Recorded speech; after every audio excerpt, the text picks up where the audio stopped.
the top 10 high-stakes poker hands presented by Upswing Poker.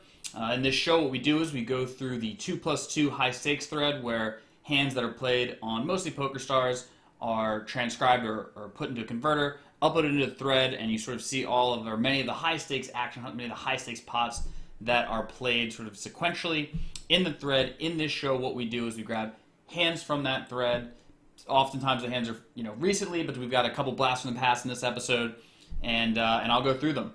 So we're going to kick off hand number 1 here. This is an old school hand. I think this hand happened a couple months ago maybe, and it's a hand between Alex Millar and OtBRedBaron.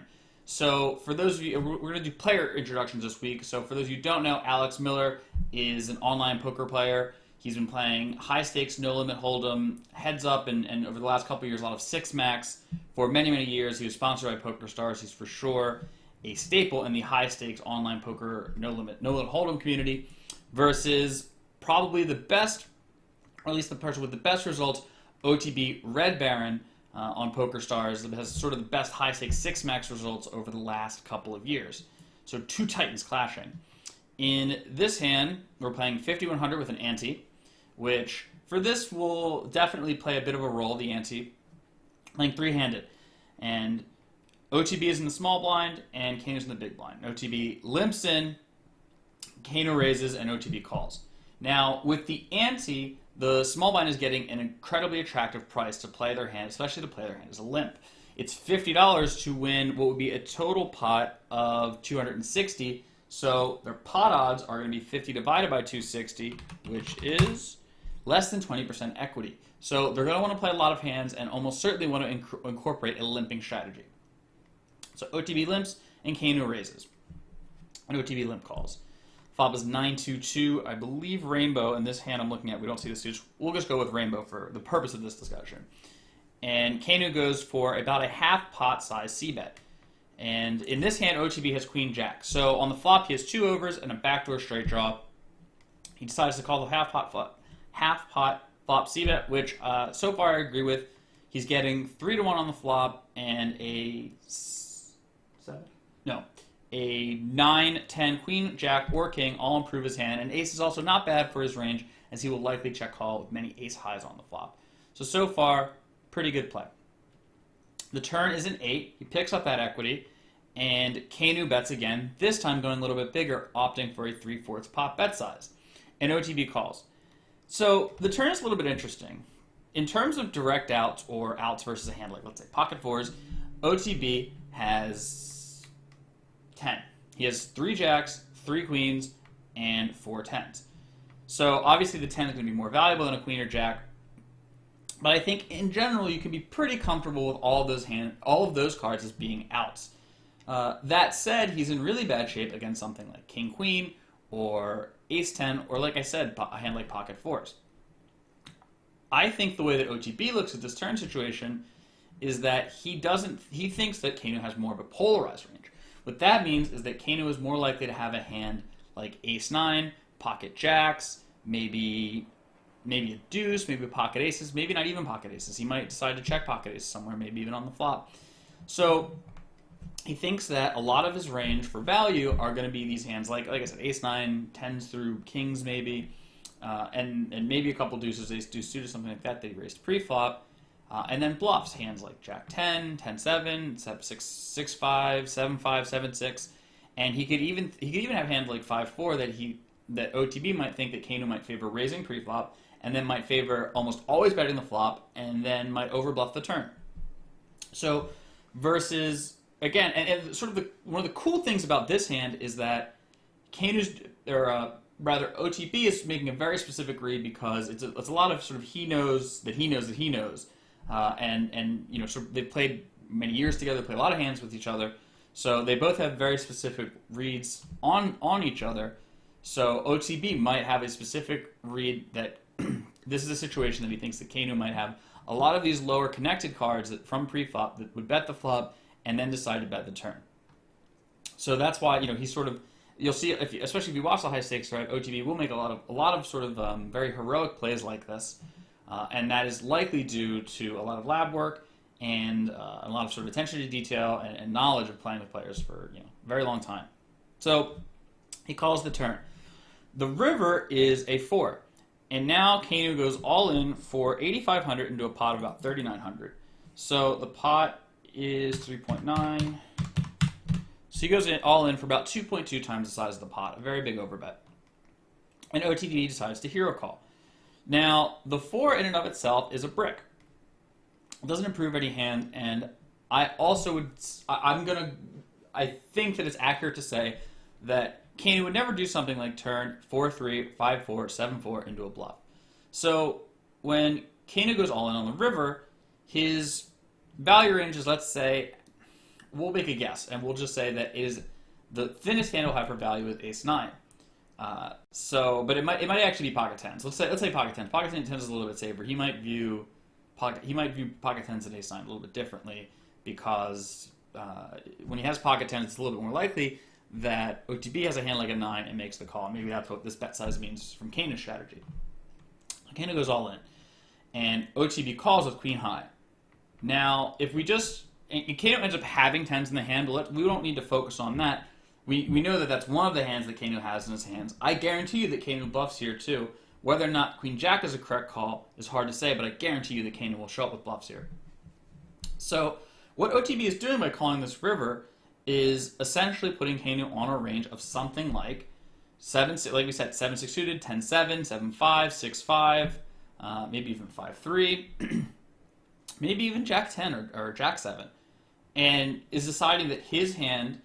But like he might even be less likely to bluff with hands like Jack-10, Jack-7, might play them a little bit differently, and that he's bluffing with specifically hands like 7-6 that Kanu doesn't have a 7 or 6 in his hand, so it's going to be more likely that OTB doesn't have those cards in his hand. It's going to be more likely that Kanu has a suited connector that missed, and because he has a queen and a jack, he might think a big part of his value range is queens and jacks. Since he has one of each, he makes it less likely that he has those hands in his range, and thus decides, sort of based on the, again, like it becomes, when you look at it very simply, like I'm up against a value bet of, let's say his value range is exactly 10s through queens, or that's what OTB thinks.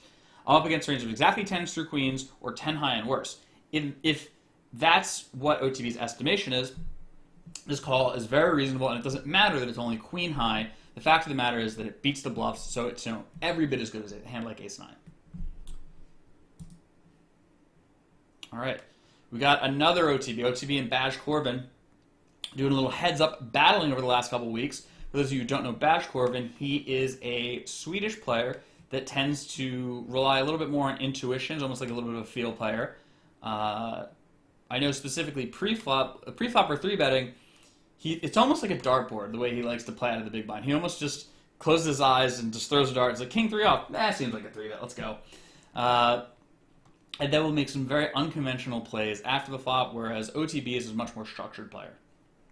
So in this hand, OTB opens the button, BadgeCorbin defends the big blind, king 4-4 with a flush draw. OTB goes for looks like a 1/4 pot c-bet. Seems fine, seems like small c-bets on paired boards. It's hard to go wrong there. There's certainly, by doing that, what you're doing is you're trying to leverage position by betting many hands for this bet size, and as sort of the big blind is going to have many weak hands and be forced to call with a lot of them and be put in tough turn river situations and flop situations. The turn's a queen, and it goes check check, introduces another flush draw, and the river's a 4, and BadgeCorbin goes for a half pot c-bet, and OTB a little bit more than min raises, and he has 5-6, which I don't really have much to say about. It's like one of the worst hands he can have. Seems very reasonable to me. And he ends up getting called by a king, but again, if we just focus on his play, if we look at BadgeCorbin's range, again, on the flop, like we said, because of the small bet size, he might feel compelled to call with hands as weak as Jack or 10 high. Excuse me. And he can also have a weak flush draw. He can have 2 weak flush draws. In fact, I think if he called the flop with a hand like 7-3 of spades or 5-3 of spades, I guess he couldn't have that, but maybe 6-3 of spades, that wouldn't be unreasonable, and OTB will lose to those hands. It showed, or rather, he'll chop with the 6 high, or no, sorry, all of those hands would chop,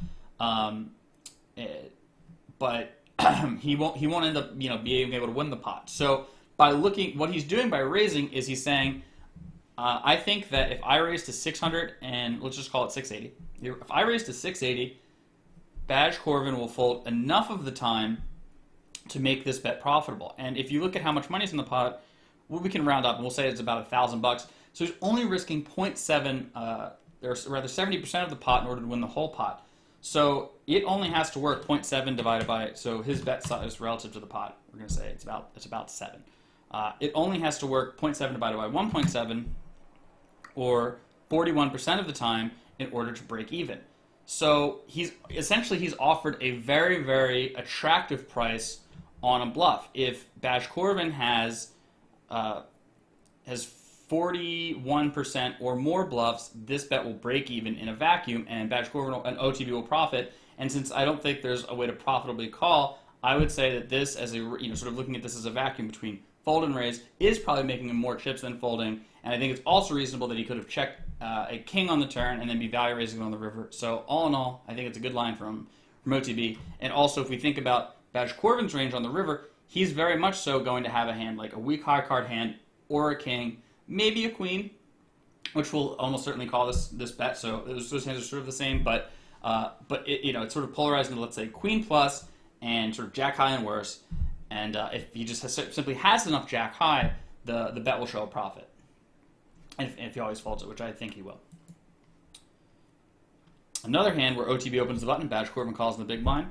This time, OTB goes for the same quarter pot c-bet on a board of king 4-3 rainbow. Again, there's a lot of different bet size strategies that you can use, a lot of different hand ranges. Conceptually, there's nothing necessarily wrong with this flop bet.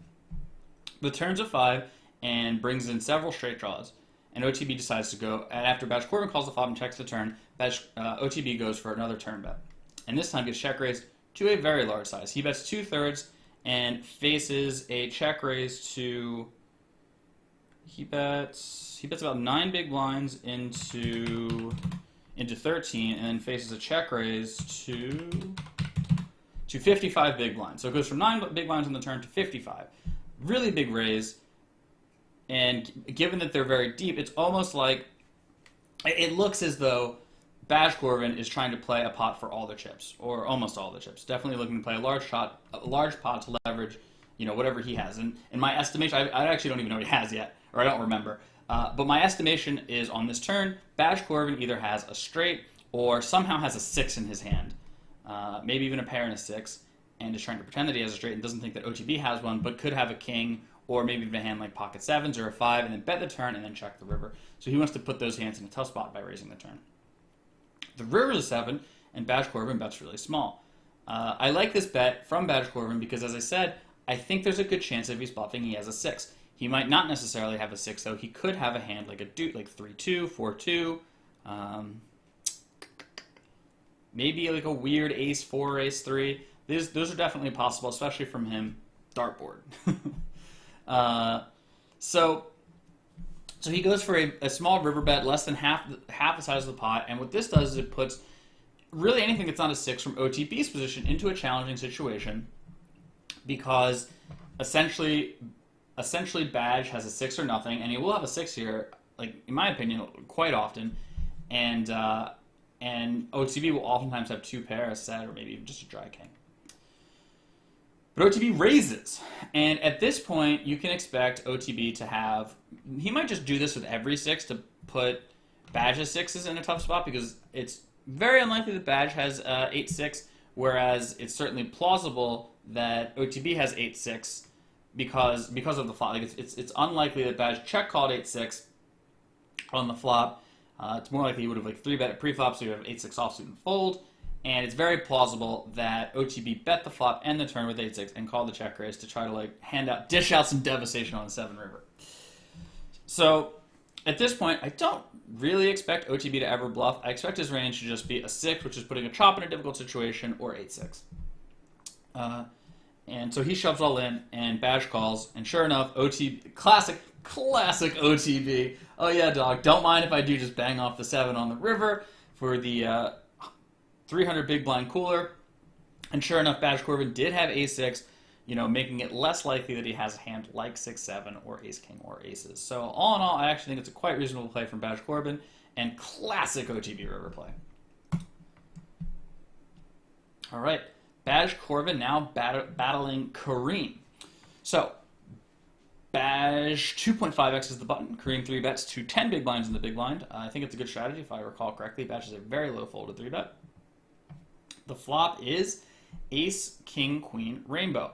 Typically a very good flop for the pre-flop 3-better. If you think about the pre-flop 3-better's range, they're oftentimes going to have 2 broadways, whether it be a pocket pair or an unpaired hand. So generally going to favor the big blind. But the big blind decides to check in this hand. The big blind can also have hands like King Jack, 10s, 9-8, ace, a weak ace suited, all kinds of hands. So BadgeCorbin goes for a 1/3 pot bet on the flop. And in this hand, he has 3-4, and I guess we'll talk about it. We'll just talk about it. So the action of the hand is just he bet jams, the flush gets in on the river. He goes for 3rd pot, full pot, and then 2/3, 3/4 pot, and has 3-4 of clubs. And Kareem ends up having aces and calls down, which again I think is not. In terms, what's interesting about this hand is BadgeCorbin's bet. So on this board, it's quite tricky. In many boards, it's quite tricky to find good bluffs. There's not necessarily something that's so sensible. You could use a hand like Jack 8, but there are sort of challenges with that, with using a hand like a gutter on this board. So there's some spots where you just have to pick a no equity hand and bluff, and that's what he did. He picked a hand with a backdoor straight and backdoor flush draw. It could go 2-5, it could go club, and just decided to go for it. So honestly, I think and occasionally BadgeCorbin is going to have a hand like Jack 10 here. He could have even potentially bet the flop with a hand like 8-7, or even by the river had a flush. So I think that that's the other thing. The flush might play a big role in this. If the river's a 3 of diamonds, Badge might decide to just throw in the towel with his 3-4. But when the flush gets in, he might be privy to his range and might assume that his opponent's privy to his range, that he can have a hand like 8-6 of hearts or 5-4 of hearts, something like that, which is now a flush, which is now also value betting in conjunction with Jack 10, which is, albeit a small part of his range, something that he is going to have, so it's important to occasionally bluff. So all in all, actually a good play by BadgeCorbin, though, again, I don't know what he's up to these days, but I remember that the Swedes used to be a wee bit too greedy in these spots. So when things were getting in. So yeah, in concept, a good bluff. In practice, I'm not sure. Ooh, here we go. Badge versus OTB. So this is another very interesting hand. Thank you for sending this hand. So Badge opens the button. OTB 3 bets the big blind. The flop is King 10 9 3 clubs. Badge goes for a 1/4 pot bet after OTB checks. The turn is the Jack of clubs, and this is where things get really dicey. And Badge bets about half pot. OTB calls. River's the ace, check. And what's interesting is that BadgeCorbin has the nut flush here. The problem, or rather, the interesting thing, the challenge is that he checks down the river with the nut flush. Now, I guess you might be asking yourself, well, why would he do such a thing? The answer is because in order for him to bet the river, he needs to be called by a worse hand. In order for OTB to have a worse hand, he's going to need, he has to have a worse hand and be willing to call with it. So it becomes sort of challenging for BadgeCorbin to find bluffs, because he would have had to bet a no equity hand on the flop and turn into a range which could easily contain the ace or queen of clubs. Could also potentially, but unlikely, contain 8-7 of clubs or queen 8 of clubs. Well, I guess queen 8's the queen's good enough. We'll take it. So when Badge checks the river, what he's doing is essentially saying, yes, I'm well aware, especially after betting twice, I'm well aware that I very much have a very strong hand, and I'm almost certainly good at showdown, but I run the risk of not being able to be called by worse, because OTB's range could be, I'm going to call the queen plus, let's say 51% of the time or more, and or sort of 8-7 plus, or rather, said queen plus. It's actually the ace plus, because the queen actually ranks as a straight flush here. So he might just simply get to this river and decide that OTB doesn't have enough worse hands to call with. If we then look at, the real interesting thing is how you come to that determination. So, all right, we'll figure out a way to do this. What we're going to do is we're going to bust out our handy dandy poker ranger. All right. So now if we're looking at, I'm going to change the resolution so this looks good.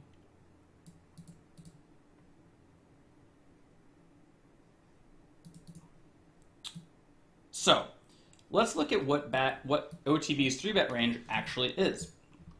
I would estimate it's going to look something like this.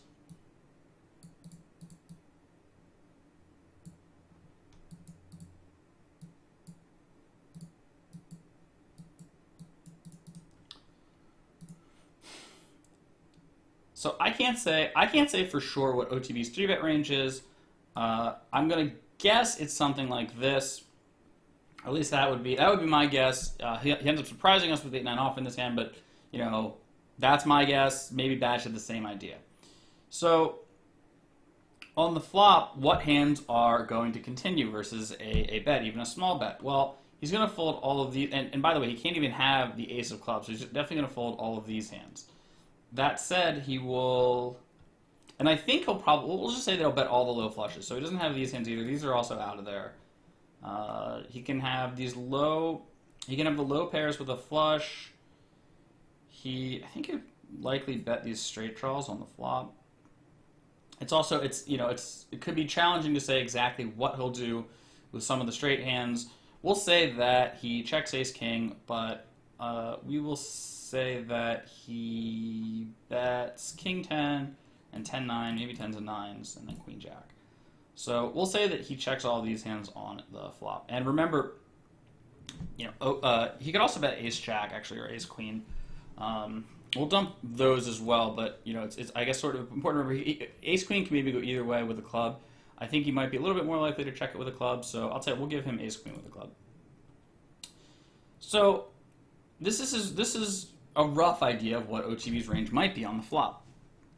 On the turn versus another bet, you can be certain that he's folding all of these one pair type hands, all of the weaker one pair hands, and is likely to continue with all the flush and straight hands. The two pairs, it's tough to say. Really, he might hero call the turn, but with one pair, but probably not. We'll just say that he dumps them. He can't have aces with the ace of clubs. That's one pair. He's going to probably dump that. So here he basically has, this is all of his two pairs plus, and then on the river, again, the river is the ace of diamonds, is going to make ace queen with a queen of clubs even less likely. So his hands that would call the river are going to be, again, it sort of will depend on sizing, but his hands that will call the river are going to be all of his clubs, and which will have, certainly the queen of clubs, king, queen offsuit, queen of clubs, I think is very reasonable for him. Ace queen probably could go either way. I might lean towards that ace queen with the queen of clubs might be a check. So he can have that a decent chunk of the time. It's a matter of what other hands is he going to call with. The low club hands, probably, and then a dry queen, maybe. It seems to me sort of on the surface that you could probably get enough value from these low club hands and maybe a queen with a smaller bet size to make that sort of worthwhile. That said, it's hard to go for a bigger bet size here because a bigger bet size would force OTB into continuing with the range of the ace and queen of clubs, and by simply having the ace, because he can't have the ace, again, he looks at it from his perspective where he doesn't necessarily know what you have, so it's sort of like you're sort of, by having the ace, you sort of remove his call and make it like harder, more difficult for him to have one of the calling hands, and so it ends up becoming sort of thin. So certainly going for a big bet is not, sort of not feasible, not plausible. So he would have to use a smaller bet size if he wanted to value bet, which I think is actually probably a very good, very reasonable play. And on the surface, I saw I was doing it, but I didn't think very deeply about it. I didn't think very much about sort of what the rest of OTB's range would be. But I think he likes to 3-bet the pocket pairs, and I think he would mostly check and call them versus especially that bet size on the flop. So I actually do think he'll have enough worse hands to call at least a small bet size. So I actually don't like this river check by BadgeCorbin. I think he should bet small. And that said, by the way, the other thing is seeing that OTB will have a hand as weak as 9-8 with one club. Like the bigger challenge here is how many offsuit hands does he have? Most of the time when somebody 3-bets pre-flop, they have a suited hand. If they have a suited hand, on a 3 or 4 flush board, or especially a 4 flush board, especially one like this where it has many of the, if he's going to 3-bet a suited hand, it's going to contain oftentimes a king through a 9. It's going to be very unlikely he has those hands, so very unlikely he has a flush, so it might be just old. He might Badge might think he's overfolding the situation. If he has offsuit hands, the offsuit hands are the hands that do really well on 4 flush boards and can make a flush very often. So, I'm going to guess that Badge likely didn't think that he had an offsuit hand to begin with. All right, we're going to play a little 200, 400, 6 max, some small stakes. This hand between another 2 legends, Kanu, who we talked about earlier, Sauce123, Ben Sulsky, who's another player who plays a very structured, sort of like theoretically driven, optimized style, who's been playing high stakes online, really all of the games with a lot of no limit, a lot of PLO for a very long time. Very, very good player. So, Kanu 2.5x is the button, 2.25x is the button. Sauce calls in the big blind. Ace 10-10 with a flush draw. Kanu goes for a third pot c-bet on the flop. Seems completely fine. Not a ton to say about that. Turns an ace, check, check. Even though Kanu's checking here, I think that, again, one of the things about the small bet sizes on the flop is that you'll oftentimes check strong hands or be balanced by checking some aces on the turn or a 10. Probably not quads, but certainly I wouldn't say that this check precludes Kanu from having an ace. Like, I definitely think an ace of bar to his range when he checks. The river's an ace, Sauce checks, and Kanu goes for an overbet. And we'll see exactly how big it is. Why not? Because those things actually do matter to figure out what you should do if you're in the other position. The size, you should always be sensitive to the size of the bet. So it's about 1.5x size of the pot overbet, and Sauce calls. Now, let's first start by looking at Sauce's range. Well, let's first look at what Kanu had. So Kanu had 4 of a kind. He had the nuts. Sauce called and did not have. He had a hand that would have otherwise chopped. He certainly didn't have kings, queens, or jacks.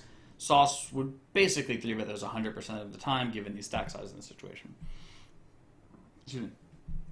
So Sauce called essentially a 1.5x pot river bet, hoping to win half the pot. And we know that he had, for the most part, other than a couple removal effects, all of his hands are basically the same. Because he'll be playing, 3 aces and 2 tens on the river, effectively. Now, Kanu, on the other hand, could certainly have an ace, as we sort of discussed on the turn, but could have also had kings, queens, or jacks. While they might be standard hands to check on the flop, Kanu might decide to bet them some percentage of the time, especially when using the smaller size. Betting those hands becomes very reasonable. So he can be value betting as thinly as pocket jacks here. And I would also say that I think you could value bet as thinly as pocket jacks here, because even though Sauce will oftentimes call many aces in the big blind, he'll also 3-bet a multitude of them, and then when it sort of gets down to the river, also I should say that Sauce also likely will not have tens. But once it gets down the river, there's 3 aces out there. While they're going to be a segment of his range, of Sauce's range, he might bet some on the flop. He might check raise ace 10 on the flop. He'll have some, but not a ton. Definitely going to be high card, 10 heavy, pocket 7, something like that, flush draw. So, there's like 2 of both players' range. There's these big segments that chop, but Kanu sort of has this asymmetry in that his range has some really good hands that can value bet and can sort of force Sauce into a tough position where, essentially what he's trying to do is send Sauce's equity in this pot to 0. He can't quite send it all the way to 0 because Sauce can occasionally have an ace, but he puts him in a very tough spot by this river bet size. And it's a spot where Sauce, let's just say that Sauce couldn't really ever have an ace. Let's just say he would always bet it, which I don't think is true, but for the sake of this argument, let's say. In theory, especially given this bet size, which I don't think is too big, Sauce is going to have to call some percentage of the time. Otherwise, again, like I was saying, his equity in the pot is going to go to 0. He's going to have to call. It's going to be 5 divided by 13. If he calls, the total pot is 13,000. He has to call 5 chips. So, it's actually a weird calculation because he only wins half the time. So it's So for Sauce, it's going to be 5 divided by what's half of 13? 6.5. So he has to be good 77% of the time in order to call this river bet. Really unfavorable situation for poor Sauce. That said, again, he's going to have to call. He is going to have to call here, sort of some percentage of the time in order to deny Kanu's bluff. What is that percentage off the top of my head? In the situation where if Sauce calls and he wins the pot, he would have to call 60% of the time. Since in this instance he only gets half of the pot, I'm going to have to double check and see exactly how often Sauce is going to have to call to deny Kanu's bluff. But I'm pretty sure it's still going to be 60% of the time to deny Kanu from, sort of profitably bluffing. But again, because he only wins half of the pot when he calls, it becomes very tricky and a very difficult spot to call down in. Hey guys, as you might have noticed, I have changed my shirt. That's because it's a new day and I've been thinking about this hand that Kanu has played with Sauce and realized that the way that I was thinking about the math was improper. What's actually going on is Kanu is betting 5,000 chips to win 1,650 chips. So, in other words, the way you would calculate that is Kanu's bet 5,000 divided by the size of the win, 1,650, or the size of the total pot, plus 5,000. So it's essentially 5 divided by 6.65, which gives us about 75%. So, in other words, in order for Sauce to deny Kanu's bluffs, he needs to call here about a quarter of the time.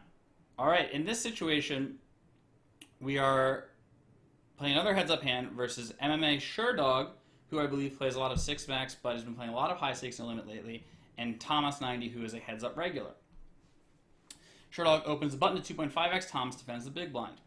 The flop is Queen 7-6 with a flush draw. MMA Sherdog bets 2/3, and Thomas check raises very small to, let's see, it's a bet of about 3.5 and gets check raised to about 11.5 big blinds.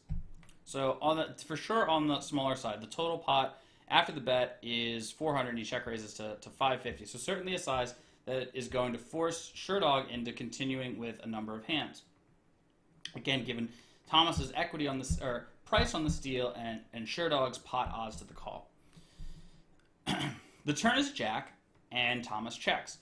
And Sherdog goes for yet another bet, this time betting, I believe, what is it? It looks like about 60% pot. But yeah, about 60% pot on the turn. And Thomas goes for the raise all in and has Queen 7. What's interesting about this hand to me is that Thomas double check raised. And there are some reasons for this. On a board like Queen 7-6, to check raise the flop, if you're check raising Queen 7, essentially what you're doing, you're check raising Queen 7 to max out on the value of your hand. Your hand is strong enough, obviously, to put, at least 100 big blinds into the pot. So by check raising, you sort of maximize your chance of doing that. You can get value from draws and worse made hands. You also deny the profitability of some weaker hands, even a hand like 10-8 or even King 5 that would bet fold the flop. By raising, you send the equity of those hands to 0, whereas by calling, those hands still have an opportunity to make the best hand and win the pot from you. So, sort of why you would check raise the flop, but you could also do check raising this flop with maybe some 1 pairs and then maybe some straight draws. The turn's a Jack, and you could conceivably have check raised the flop with a hand like King Jack, Jack 10, or Jack 9. So now you have a second pair hand. You'll be in a really weird spot. You're going to lose to the middle pairs that likely won't bet, but you'll lose to all the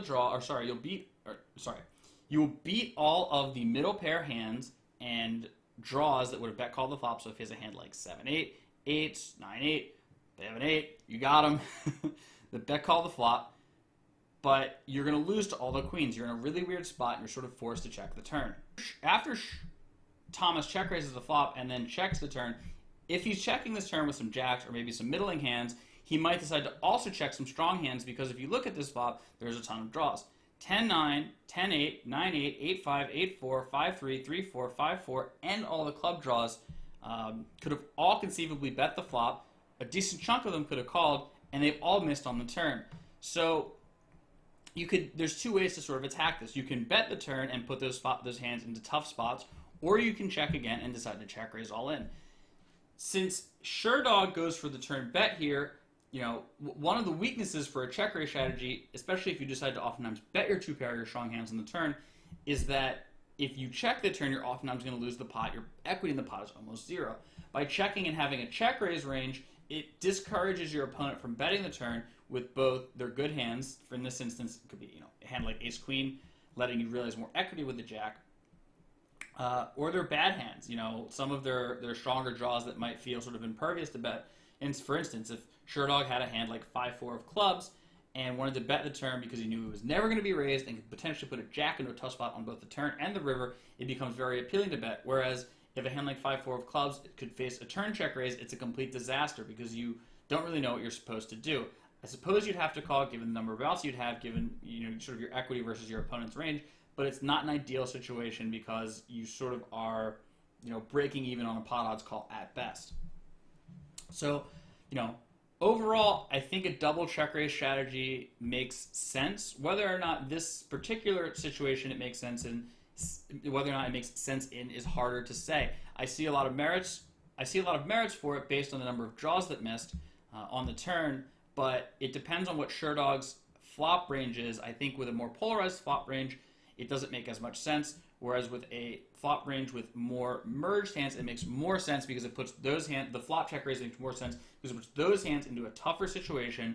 And then on the turn, you're going to want a more dynamic turn strategy that will both bet and check to fight for pots, making it not so obvious what your opponent should do. All right, we got an old school. We have your boy Douglas WCG Ryder versus Sauce123. For those of you who don't know, Doug and Sauce played a heads-up challenge. They played 15,000 hands with a $100,000 side bet. It was like a very public thing. There's a 2+2 thread for it, and whoever won the most money after the challenge, or whoever won the most money, won the side bet and the glory. Played 15,000 hands, mostly 3 and 4 tabling, 100, 200 heads up. In this hand, Doug about 2.5x's the button, and Sauce makes a pot-sized 3-bet, and Doug calls. Doug in this hand has King 10 of clubs. The flop is 9, 4, 3, 2 diamonds. Doug has, one spade. So Doug has 2 overcards, no backdoor flush draw, and goes for a 2/3 pot flop bet. Essentially trying to put hands like ace high, or even, worse, king high, or maybe some really weak hand like jack 8 of I don't know, the hearts or something. Essentially send that hand's equity to 0, or maybe even fall into better ace or king highs. Probably planning on using this as a hand to bet and barrel many different runouts. The turn's a jack, so Doug picks up equity. He now can make a queen for a straight, and he probably feels very good about a king and pretty good about a 10. So he bets, again, about 2/3 pot, and Sauce calls. The river is an ace of diamonds, an ace of spades. So the flush and straight draws from the flop miss. I don't believe Sauce would do at 5-2. So, if he has 6-5, 7-6, 7-6, 7-5 of diamonds, sort of 10-8 of diamonds, queen 10 of diamonds, if he has those hands all miss, and Sauce goes all in. And Doug makes the hero call. And again, if you think about this, similar to what was the hand from before? It's similar to the King 4-4 Queen 4 hand that BadgeCorbin played, where or rather even the Queen Jack hand that OTB and Kanu played, in that Doug essentially will only lose to an ace and will beat all of the draws. So what this hand comes down to is how often does Sauce have an ace? Doug's read in this hand is that Sauce either doesn't have that many aces to check call twice, or perhaps more precisely that Sauce wouldn't lead out bet. That Sauce would want to check some of his aces and hope that Doug bets, as Doug could, sort of a lot of Doug's bluffs are going to miss in this hand, and he would likely still be encouraged to value bet the river with a hand like a jack, or maybe even 2 pair or better that he had sort of previously. So when Sauce goes all in on the river, Doug is weighing how many aces does Sauce have versus will he turn draws into a bluff here. Doug ultimately concludes that enough draws will be turned into a bluff to hero call, and that he thought that, I believe talking to him after the hand, he thought that Sauce was a little bit too unlikely, just the way the match was going, to play an ace like this, so he just thought he would just win almost 100% of the time here, unless somehow he had king, queen, and got the value edge in there. But he didn't. He had 6-5 of, he had an offsuit 6-5, and Doug took down the pot. All right, and now finally, the little PLO. We saved the best for last year, guys. This is a 300 big blind deep heads-up pot between Chow Ren, Micallef, who is another online poker legend. He's from Sweden. He's played the highest stakes online and live. Plays a lot of different games. Plays mixed games. Has a very interesting style. And Pepperoni F, who is Roy Chow, who's also played a lot of high-stakes games live, but is a PLO specialist, particularly a heads-up PLO specialist, has been playing high-stakes heads-up PLO for many, many years. So Chow opens the button, and Thuritz opens the button, and Roy Chow 3-bets the big blind. Oh, by the way, just so you guys know, Roy is French. He's French. He's Asian and French, and that was really weird. The first time I met him, he had like a French accent, and but he was Asian, and I was like, whoa, this is a lot. Like this is like my brain just wasn't ready to process that. But he's a super cool guy. Anyway, so 7-3-2 with a flush draw, which is typically not a great hand, or rather not a great flop for the pre-flop 3-better. Typically, the pre-flop 3-better will 3-bet, sort of larger cards. So in a lot of ways, the pre-flop 3-better will often miss this board. What is interesting about this board is that there's a flush draw, which is going to be good for the person who 3-bet pre-flop. They'll oftentimes 3-bet either nut suit or double suit hands. And what's also sort of good about this is that it's a 3-2, so there's a wheel straight draw. Oftentimes, the 3-better can have a hand like 4-5-6, or a hand like ace 4-5, or just sort of like aces with a 4 is like much stronger than sort of like ace queen 10 or something like that on this board. Having those the outs of the straight draw make a significant equity difference. So Roy goes for a 1/3 flop pot bet, and Chow raises to about the size of the pot, the actual size of the pot, not full pot. And Roy calls. So what I'm thinking about of Chow's range on this flop is he's going to have some bluffs, some like 2 diamonds hand, 1 spade hand, like a weird dry ace or king of spades with something else to go with it could be reasonable. He could have some big hands. He could have 2 pairs set. He could have some sort of wrap hands, maybe like queen, 6-5 with spades and diamonds or something like that. That's roughly what his range will be. We certainly have a lot of different hands. The turn's a 3, which is going to be a really bad card for Chow or Roy, because he, we'll just use their names. It's easy.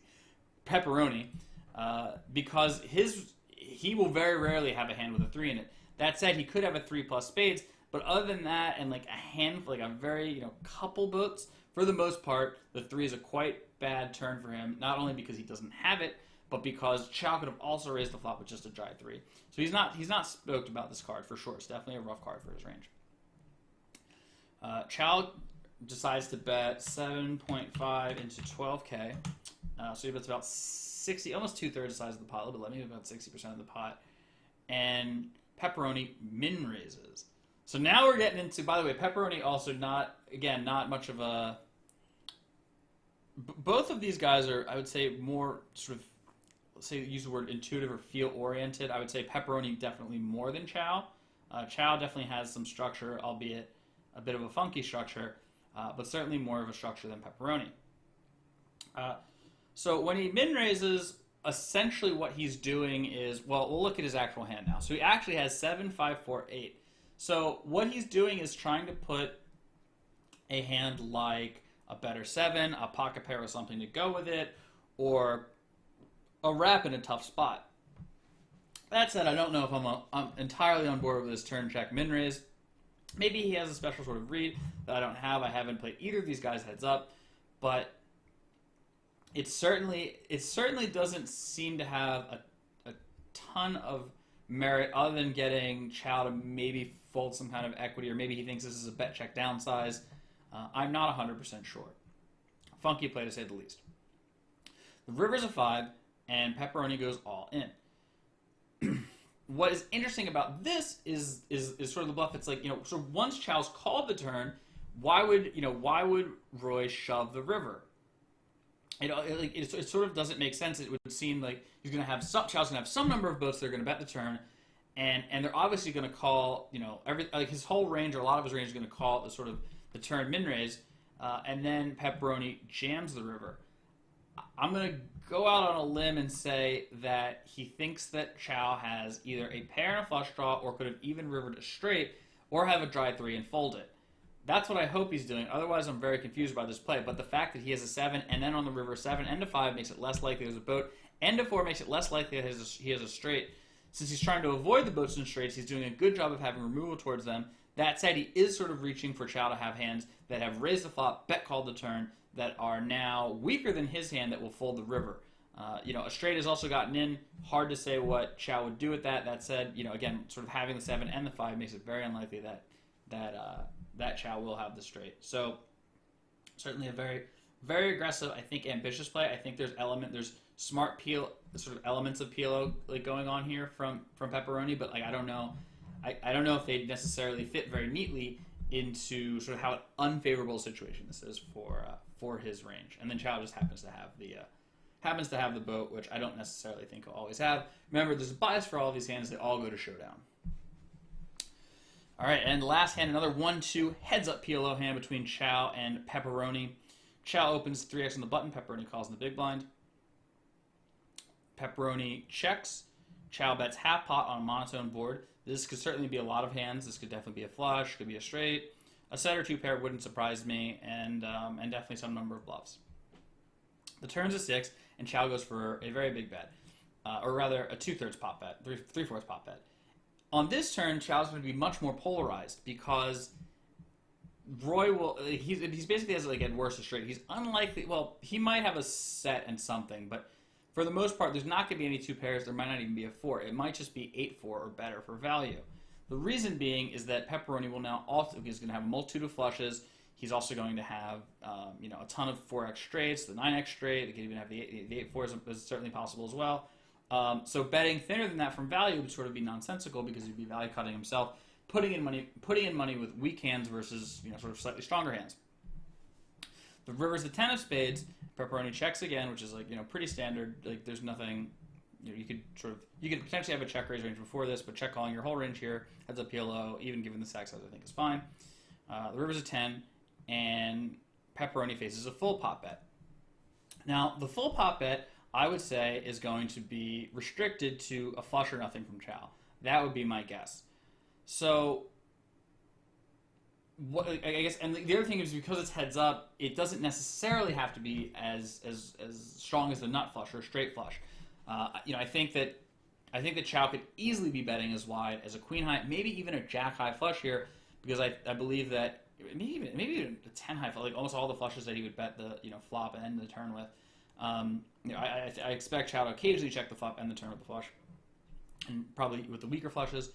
But I think he could certainly be thinner for value with a flush because in sort of a heads-up situation, I think on the turn Pepperoni is likely calling with a lot of straights and is 3-betting a lot of double-suited hands, a lot of stronger single-suited hands, which opens him up to being able to, which opens Chow up to being able to thin value bet these hands.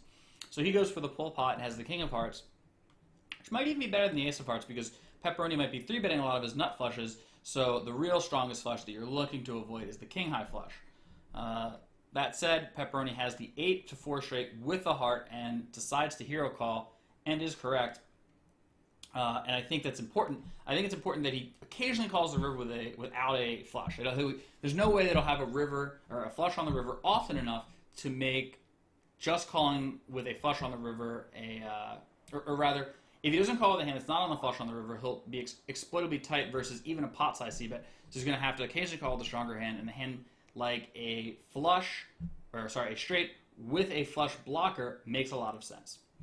Anyway, I hope you guys have enjoyed this episode. If you would like me to review any hands from the high stakes thread on 2+2, please send me a message either on 2+2 or you can find me on Facebook, Snapchat, or Twitter. I am Ryan Fee Poker on basically everything. And yeah, I'd be happy to answer sort of any and all high stakes thread hand questions. Thanks for watching. Hey guys, I hope you really liked that video. If you did, click here to subscribe and you'll be able to see more content that we'll make in your YouTube newsfeed.